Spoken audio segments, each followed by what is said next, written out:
រឿងប្រឡងនៅកែងផ្លូវនៅជាយក្រុងមួយដែលមានអគារចាស់ចាស់ខ្ពស់អមសងខាងផ្លូវមួយកន្លែងត្រូវបានគេស្គាល់យ៉ាងច្បាស់ថាជាកន្លែងដែលតែងតែកើតមាននូវគ្រោះថ្នាក់ចរាចរណ៍ជាញឹកញាប់ផ្លូវបំបែកត្រង់ចំណុចនោះតូចចង្អៀតហើយរថយន្តតែងតែបើកបរដោយល្បឿនលឿនដោយមិនសូវប្រុងប្រយ័ត្នអ្នកស្រុកបាននិយាយតគ្នាថានៅផ្លូវកែងនោះមានវិញ្ញាណមួយតែងតែលងបន្លាចនៅយប់មួយលោកវណ្ណៈជាអ្នកដឹកជញ្ជូនទំនិញតាមរយៈម៉ូតូបានបើកបរម៉ូតូមួយគ្រឿងម៉ាក Honda Click ពណ៌សរបស់លោកទាំងប្រញាប់ត្រឡប់ទៅផ្ទះវិញបន្ទាប់ពីបានដឹកអីវ៉ាន់ឲ្យភ្ញៀវម្នាក់នៅជាយក្រុងគាត់ជាមនុស្សម្នាក់ដែលមិនសូវជឿលើរឿងខ្មោចលងទេហើយតែងតែគិតថារឿងទាំងនោះគ្រាន់តែជាពាក្យចចាមអារាមបំភ័យមនុស្សប៉ុណ្ណោះនៅពេលគាត់បត់ទៅដល់ផ្លូវកែងនោះស្រាប់តែមានស្រមោលខ្មៅមួយបានលេចឡើងភ្លាម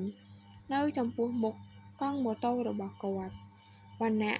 ភ្ញាក់ផ្អើលយ៉ាងខ្លាំងហើយបានចាប់ហ្វ្រាំងម៉ូតូ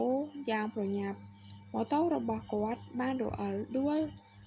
ទៅនឹងថ្នល់រីឯគាត់បានសន្លប់បាត់បង់ស្មារតីភ្លាមនៅពេលគាត់បានភ្ញាក់ឡើងឃើញខ្លួនឯងនៅក្នុងមន្ទីរពេទ្យដៃនិងជើងរបស់គាត់មានរបួសធ្ងន់ធ្ងររីឯម៉ូតូរបស់គាត់ក៏ខូចខាតស្ទើរទាំងស្រុងបន្ទាប់ពីគាត់បានធូរស្បើយបន្តិចនគរបាលបានមកសាកសួរអំពីហេតុការណ៍នៃគ្រោះថ្នាក់នោះលោកវណ្ណៈតើមានរឿងអ្វីកើតឡើងឲ្យប្រាកដនគរបាលសួរវណ្ណៈបានឆ្លើយទាំងភិតភ័យថាខ្ញុំបានឃើញស្រមោលមនុស្សខ្មៅលេចឡើងនៅមុខម៉ូតូខ្ញុំហើយខ្ញុំបានចាប់ហ្វ្រាំងម៉ូតូរអិលដួលតែម្ដងនគរបាលបានមើលមុខគ្នាបន្តិចហើយបាននិយាយថា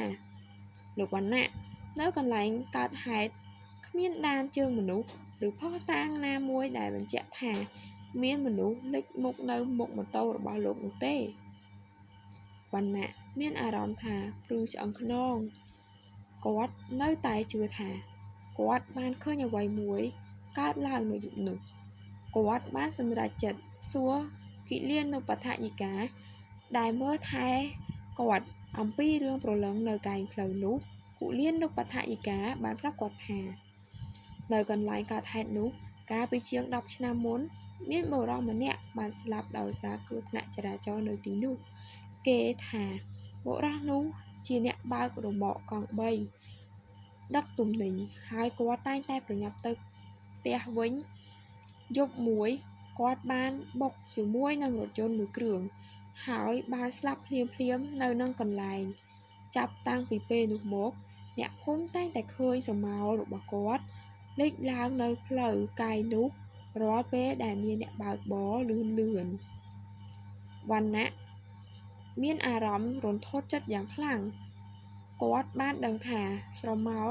ដែលគាត់បានឃើញនោះគឺជាវិញ្ញាណរបស់បុរសដែលស្លាប់នៅទីនោះមែនរឿងរ៉ាវនេះបានបង្រៀនគាត់នៅមេរៀនដ៏មានតម្លៃអប់រំឲ្យចេះគោរពនៅច្បាប់ចរាចរណ៍និងមានការប្រុងប្រយ័ត្នគ្រប់ពេលវេលាគាត់បានបញ្ញាចិត្តថាបន្ទាប់ពីជាសះស្បើយគាត់នឹងលែងបើកបរម៉ូតូដោយមិនមានការប្រុងប្រយ័ត្នទៀតហើយគាត់ក៏បានបញ្ញាចិត្តថាគាត់នឹងមិនជឿថារឿងខ្មោចលែងគ្រាន់តែជាពាក្យ